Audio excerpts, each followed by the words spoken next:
Olá, meus amigos. Estamos em mais uma edição do Diálogos na UB e hoje, com muita alegria, recebendo aqui o professor José Pedro Boufler.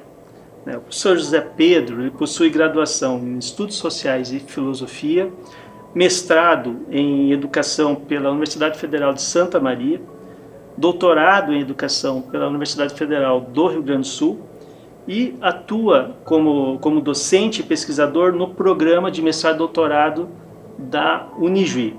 Tem desenvolvido pesquisas no âmbito da filosofia, da educação, tematizando questões como racionalidade, linguagem, conhecimento, formação, docência e aprendizagem.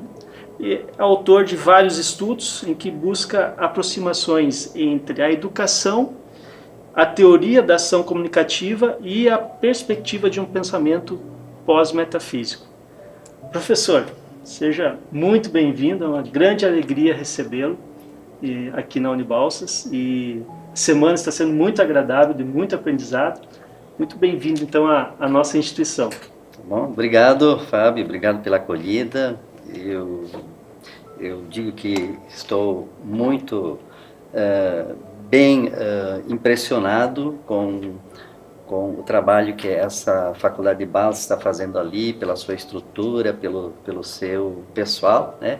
E tenho a maior satisfação de estar trabalhando nessa semana ali com vocês, né? E tenho a satisfação agora, né, a alegria de também poder ficar alguns minutos conversando sobre alguns temas sobre os quais eu venho me debruçando ao longo dos anos. Muito bem, professor. O seu estudo, né, é em relação à educação, sua concentração especial, né, sua temática tem sido a educação. O senhor tem se concentrado, né, ao longo da sua carreira acadêmica, vendo sua produção acadêmica, né, então em estudar de fato a educação. Possui vários trabalhos que destacam a importância da educação e como melhor compreendê-la e também como melhor promovê-la, né? Mas me parece, professor, que o ato de educar ele tem sido compreendido de forma diferente no decorrer dos tempos, né? No decorrer da história. Pelo menos assim, toda vez que eu falo sobre educação com meu pai, com meu avô, vem aquela famosa e nostálgica frase, né? No meu tempo a educação era diferente, né? Se a gente utilizar o dicionário Aurélio, o termo educar significa promover a educação, transmitir conhecimentos, instruir, até domesticar, né? Cultivar espírito. Mas, afinal de contas, o que significa educar, né, nos dias de hoje? Bem, a questão da educação, ela se refere àquilo que nós podemos chamar de condição humana. Tá? Quer dizer, é algo que diz respeito ao modo humano, né, de se constituir, fundamentalmente a partir da herança que recebe das gerações anteriores, os pais e os educadores. Então, num certo momento, a educação foi, é e sempre será de um mesmo jeito, né? De uma mesma, com os mesmos objetivos. Vamos dizer, quem chega ao mundo, as crianças, elas não sabem nada do mundo. Elas precisam se inteirar. Né? E trabalho, tarefa dos pais, dos educadores, das gerações adultas, oferecer esses ensinamentos, dar a conhecer essas noções que constituem o mundo nos seus diferentes âmbitos, das ciências, da cultura de um modo geral, dos valores sociais, dos modos de se portar, de ser, enfim, tudo aquilo que nós chamamos de mundo humano, que sabemos que é uma construção histórica. Isto não se passa automaticamente. É preciso que isto seja trabalhado de forma intencional. Né? Obviamente que o simples fato de estar no mundo já faz com que muitas coisas sejam apreendidas. Mas, em regra, os educadores, e isto faz com que a educação continue sendo um tema, eles desconfiam do modo como o dinamismo espontâneo do mundo educa. Então, pais e educadores, por delegação do Estado, da nação, eles procuram, vamos dizer assim, meter a colher nesse processo de socialização, de inserção na cultura, tá?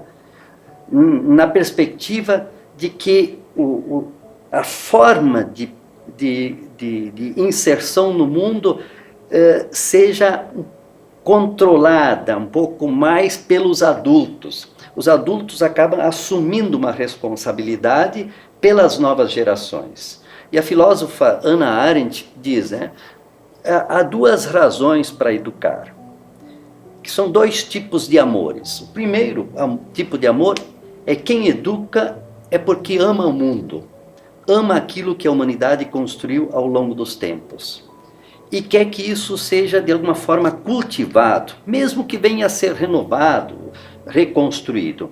Mas o ponto de partida é que aquilo que a humanidade construiu interessa ser comunicado para as novas gerações. Então esse é o primeiro amor. O segundo amor é o amor pelas novas gerações, pelas crianças. É no sentido de contribuir para que elas possam ter a inserção mais satisfatória possível, né? Que elas possam contar com o apoio das gerações mais velhas, no sentido de que elas não precisem ter os percalços que eventualmente a humanidade já teve, né? Possa ter um ganho com a experiência dos mais velhos, dos pais, dos educadores. Então, com isso tudo estou dizendo que, no essencial, a educação permanece a mesma, né? Obviamente que as circunstâncias proporcionadas pela própria cultura, as tecnologias, podem modificar metodologias, podem modificar as formas de educar, mas isto deve ser construído, né? A educação vai ter que se adaptar sempre aos novos contextos. Embora, no essencial, em sentido geral, ela permanece essa atividade que é específica dos humanos que têm mundo e que recebem gente nova nesse mundo. Nessa questão do humano, então, se é que eu compreendi, o humano, ele não é algo natural, ele requer que passar por um processo de educação para se constituir humano. Exatamente, né? Nós temos, inclusive, essas situações historicamente verificadas, que se uma criança, um recém-nascido, não cresce entre humanos, acaba não adquirindo as características que nós consideramos humanas, né? Então, o que a gente chama de mundo humano é um artifício. Ele é artificial no sentido de que não é natural. As coisas naturais nós aprendemos por conta, né? Por instinto, né? Elas estão programadas geneticamente, né? Agora, as coisas do mundo são coisas inventadas, são coisas criadas, são modos, comportamentos, técnicas. Então, esse aprendizado nunca é automático, ele precisa ser induzido, né? E esse é o trabalho fundamental da educação. Professor, a gente vive um momento, um mundo, onde as informações elas estão muito fáceis, né? O acesso à informação está muito fácil. Aí nós temos Google, nós temos ferramentas de buscas, nós temos internet, nós temos livros digitais, nós temos metodologias diferentes de ensino, nós temos educação à distância, né? E neste contexto, onde o acesso à informação está tão facilitado, isso seria, nesse contexto nós teríamos um enfraquecimento do papel do professor. Qual seria o papel do professor hoje?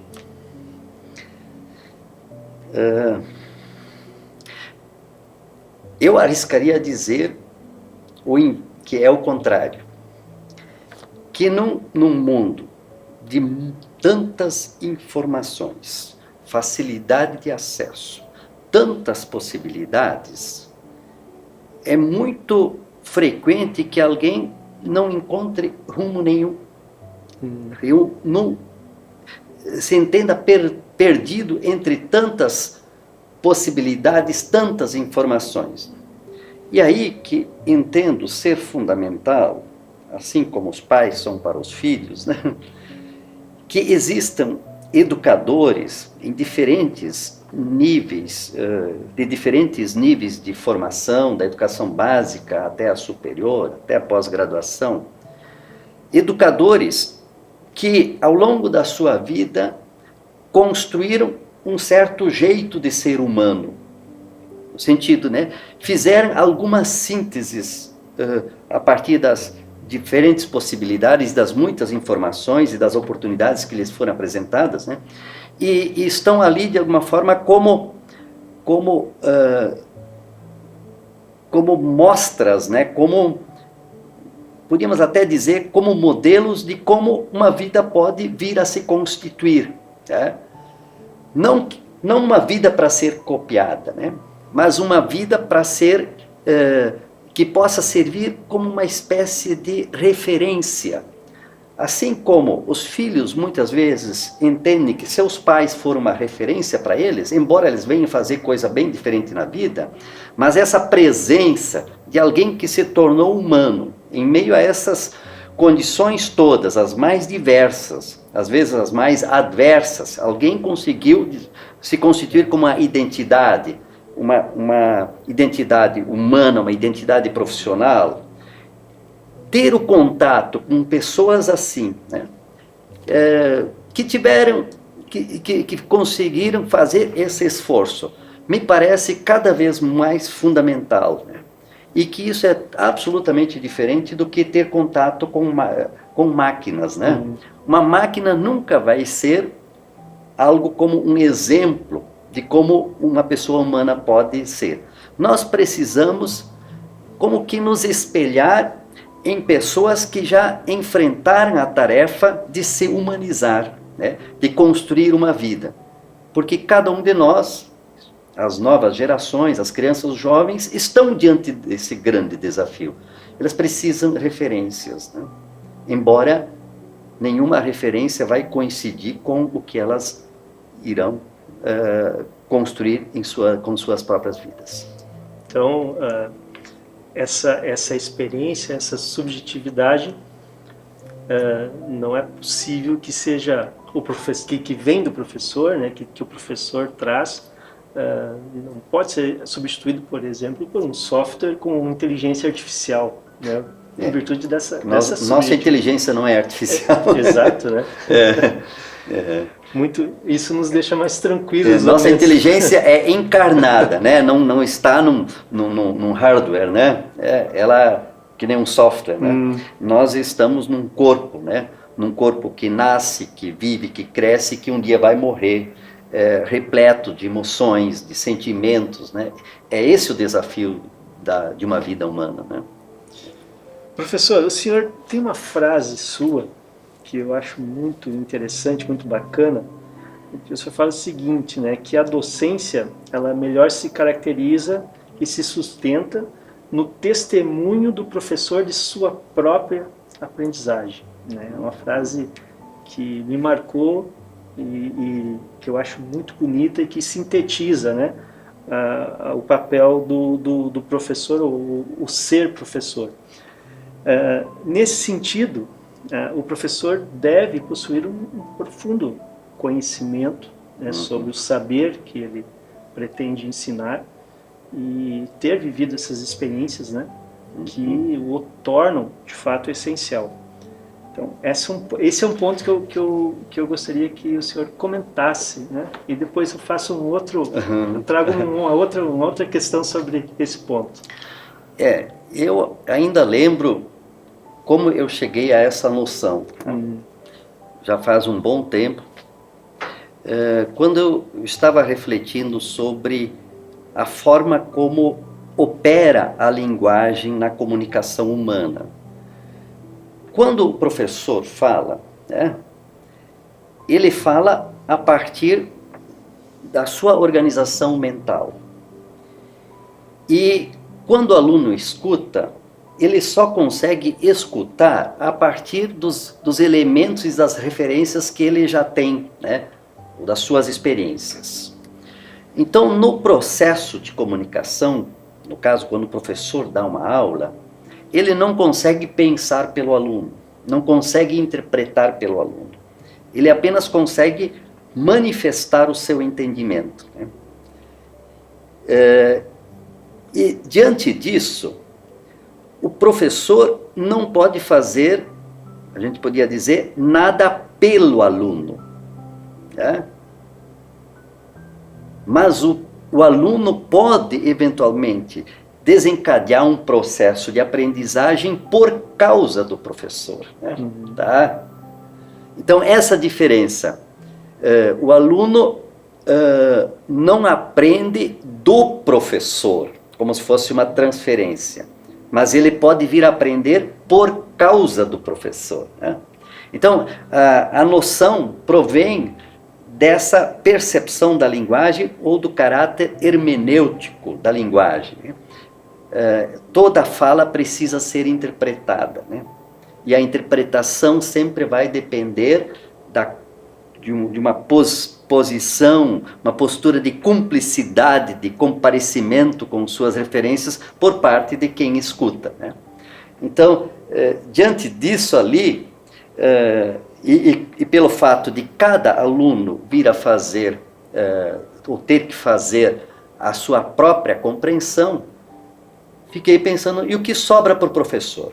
Sobra, né? Ou qual a sua importância, né? Oferecer o testemunho de como ele elaborou os seus conhecimentos, né?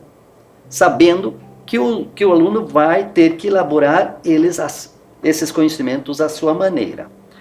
Obviamente que depois, continuando com essa imagem do testemunho, eu fui percebendo também outras dimensões, né? Inclusive por semelhança ao que chamamos de testemunho de fé, tá? Quando alguém vai numa igreja, num templo, e escuta alguém, o que se espera? Que esse alguém dê um testemunho da sua fé, né? Conte uma experiência de vida, e que isso entusiasme, né, o fiel, né, que está ali participando dessa pregação, né, dessa profissão. Então, resguardadas as devidas diferenças, nós temos, digamos, na educação, numa sala de aula, um professor que professa, né? Que professa algo que aprendeu. Aprendeu um campo de conhecimento, uma ciência. E ele fala disso ali. Então, nesse sentido, ele testemunha o que ele aprendeu. Tá? E a gente sabe, desde os tempos mais remotos, né, que quem está diante de um testemunho, né, e costuma ter um ganho com isso. Tá? Então, nós humanos, somos filhos e temos um pai, uma mãe, o testemunho deles é fundamental para a constituição das nossas vidas, né? Embora a gente não possa repetir a vida dos nossos pais, né? Tá? Então, essa noção, me parece que a gente pode ampliar o seu sentido, né? E eu, de fato, eu venho trabalhando com ela e achando que ela expressa muito bem o que compete a um professor na sua docência. E nessa linha, professor, até trazendo assim questões que estão sendo muito discutidas atualmente, né? como não transformar esse testemunho do professor em uma verdade absoluta, né? Como fazer essa provocação no estudante, no aluno, de forma que ele não entenda esse testemunho como uma verdade absoluta, e dessa forma, como então educar sem doutrinar, né? Dentro dessa lógica. Sim. Aí tem uma outra dimensão que eu entendo ser própria da educação escolar, da educação universitária, digamos, num sentido mais amplo, da educação republicana, da educação como um bem da república, né? Da coisa pública. Nesses espaços, a exposição, no caso, o testemunho, se o professor fala sobre um conhecimento, essa fala deve ser marcada pela apresentação das razões que sustentam esse conhecimento, ou de como historicamente os humanos chegaram a considerar válida uma determinada expressão cultural, um determinado modo de fazer técnico, científico. Então, o trabalho do professor é no sentido de oferecer os elementos para que o aluno possa compreendendo razões, né? E isto significa, acima de tudo, um reconhecimento do aluno como alguém capaz de captar sentido. Se o professor faz isso, ele respeita o aluno, né? Ele oferece elementos. Isso é diferente do que o professor vir e dizer, olha, essa é a verdade e pronto, engulam em seco, né? A gente sabe que isso não funciona, né? Isso é o maior desrespeito do aluno. Então, o aluno precisa ter esse papel ativo, mas o professor precisa colaborar oferecendo os elementos para que o aluno consiga exercer a sua inteligência. Esse é o maior bem que a gente pode fazer aos outros. E esse é o grande bem que a educação republicana faz. Porque o que cabe numa educação de escola, de uma universidade, é justamente aqueles conhecimentos que não são crenças, que não são aquelas coisas às quais temos que aderir ao modo de uma fé, né? ou porque nos foi dito, nos foi obrigado. Mas tudo que se apresenta tem no seu, digamos, na sua retaguarda, uma comunidade científica, uma comunidade de saber. E essa comunidade de saber, ela produz conhecimentos mediante processos de justificação, de argumentação, de entendimento. Então, esses conhecimentos, todos eles já vêm estruturados através de argumentos.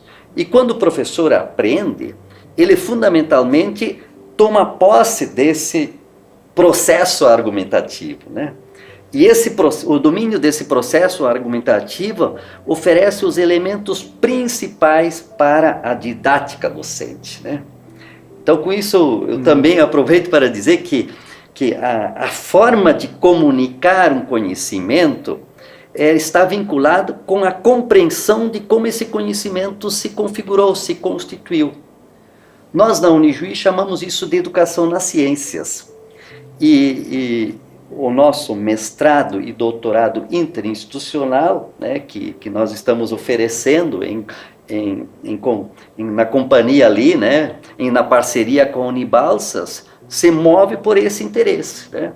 Que quem vem pode vir de uma área específica, como você aprende mais sobre educação em relação a uma determinada área específica? Bem, compreendendo em primeiro lugar melhor essa área específica, tornando ela objeto de estudo. Então, os mestrandos e doutorandos aqui são convocados a estudar mais a sua área, né? Compreendendo mais profundamente a sua área, eles vão percebendo também aos poucos, mediante novas reflexões, caminhos metodológicos, né? Caminhos de exposição didática desses conhecimentos, né? E em conseguindo fazer isso, eles terão condições depois de ministrar suas aulas, sempre com um profundo respeito ao aluno, né? Reconhecendo ele como alguém que pode compreender, né? Sempre digo, né?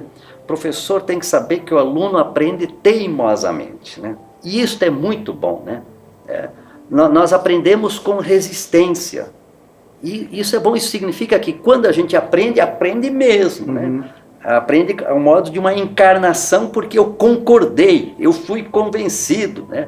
Eu compreendi a lógica desse saber. Por isso que eu vou levar ele para casa, porque vale a pena, né? Não vou guardar apenas para a prova, devolver para o professor e zerar a minha mente, né? Então, isso que a gente chama de que aprender mesmo é encarnar coisas, percepções, noções, que acabam transformando. Então, nesse sentido, um processo pedagógico bem orientado, né, com um professor competente, né, um aluno obviamente dedicado, né, cúmplice da sua aprendizagem, é uma educação que transforma as pessoas, né, e transforma a sociedade, como diz Paulo Freire. Essa teimosia talvez seja a diferença de simplesmente receber ou buscar uma informação, né? A partir da teimosia que a gente explora e expande, né, esse processo de aprendizagem. É a teimosia que faz com que o aluno pergunte, né? Se o aluno não é teimoso, ele diz assim, tudo bem, né? Se é isso ali, eu vou guardar, se é isso aqui que eu vou responder depois na prova, mas não me atinge, né? Não me atinge, não transforma em nada, né? Então, o que se espera é, de fato, uma educação que modifique as pessoas, né? Então, obviamente que isso é um desafio em todos os níveis de ensino. Professor, assim, é uma grande experiência, né, estar aqui participando desse seu testemunho, né, desse seu testemunho de aprendizagem, presenciando esse seu testemunho, e a gente tem tido vários testemunhos, né, nesse programa de mestrado e doutorado que está sendo desenvolvido aqui em parceria com Unibalsas e Unijuí. E a partir desses testemunhos a gente tem percebido assim um crescimento muito grande, né, de nossos mestrandos e doutorandos, e só comprovando a sua fala, né, que a docência ela se constitui mesmo nesses testemunhos de aprendizagem. Nesse sentido, professor, eu gostaria muito de agradecê-lo pelo seu testemunho, pela sua estada aqui em nossa instituição e por ter deixado seu testemunho, seu legado para todos os nossos mestrandos e doutorandos, né, e também para as pessoas que estão nos assistindo aqui, nossos alunos, nossos estudantes, né, aqui da Unibalsa. Muito obrigado, então, professor, pelo belíssimo testemunho. Tá, obrigado, Lírio, pela oportunidade, né? Grande satisfação de ter estado ali nesses momentos. Muito bem, então, obrigado, professor. Obrigado. Tá. Até a próxima, pessoal.